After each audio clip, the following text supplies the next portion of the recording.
Welcome to a very special interview for Hindustan Times with India's former High Commissioner to Canada, Mr. Sanjay Verma, who was in the thick of things in October 2024 when he had to be recalled by the Indian government because Canadian authorities named him and some other diplomats as persons of interest in the murder of Khalistani terrorist Hardeep Singh Nijjar. We are going to speak to him about the new turn of events and discuss what has happened. But now this new investigation, and the Canadian officials themselves are saying that they have found no evidence of a link to the Indian government or officials. How do you feel? Is it a sense of vindication? I would say that we have stood by our principled stand, and that stand has been proven. We were not making the statements to be tested by others. India is a country of significance. India's leadership understands the international relations better than anyone else.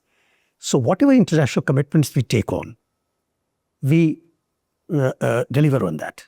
So when we said that, and that is from day one, when we said that it is not India's policy to interfere in other countries' internal affairs, we meant it.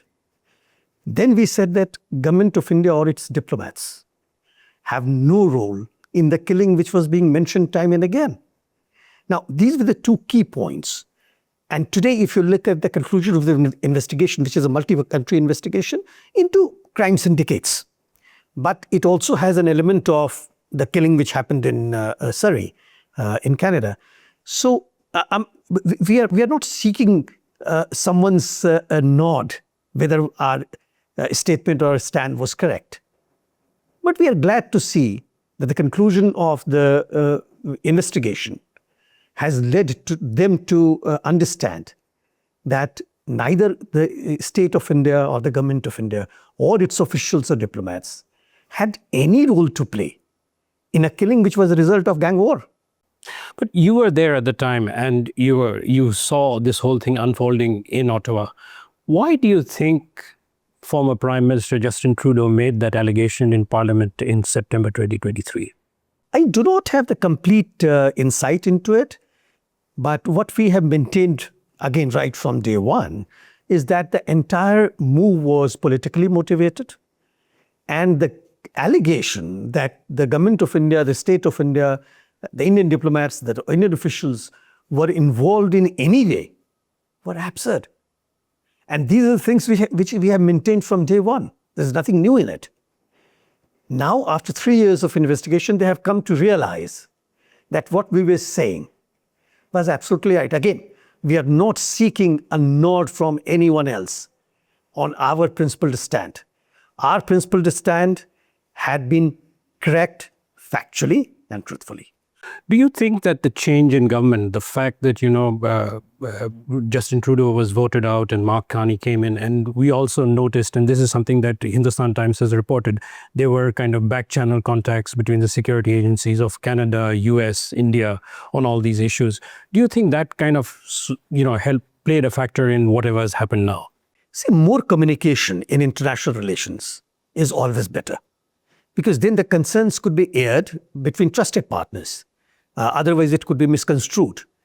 India, US, India, Canada, both of them have got platforms on which the security agencies do discuss issues of concerns to both the countries or all the sides concerned. There is an extradition treaty amongst them. And as you would know, that India has sought extradition of a number of individuals from Canada to India, which is still to happen. So therefore, their platforms exist. Dialogues were established.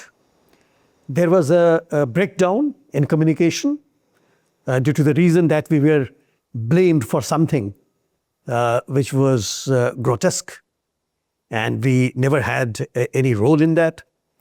But now I'm very glad to see that under the visionary guidance of our Prime Minister, Mr. Narendra Modi ji, and the Canadian Prime Minister, the relationship is coming back on track. It is yet a long way to go, particularly on our political concerns with Canada. But I'm seeing positive development. and positive development by leaps and bounds. When you see the commercial discussions which are happening on the SEPA, Comprehensive Economic Partnership Agreement, or when we see investment aspects both on pension funds and otherwise. So things are moving forward, and it is better for both the countries. Both are democracies. Both have got to take care of their national interests. We have a large diaspora in Canada.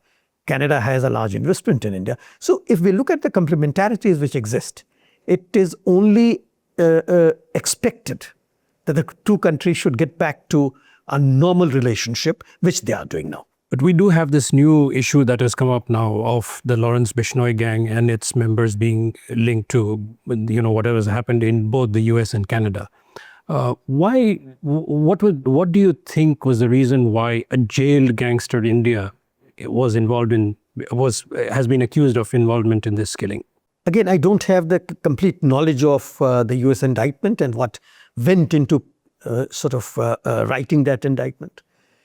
But if you look at Goldie Brar was on the most wanted list in Canada. And that happened when I was still stationed there as India's representative. So this is nothing new.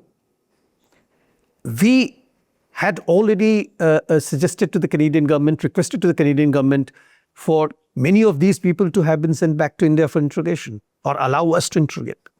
Unfortunately, that did not happen at that point of time. But what I see now is that the investigating agencies and intelligence agencies of the three countries are cooperating, and that's what I understand from the statement issued by the US side, even by the Canadian side, that India is cooperating in the investigation.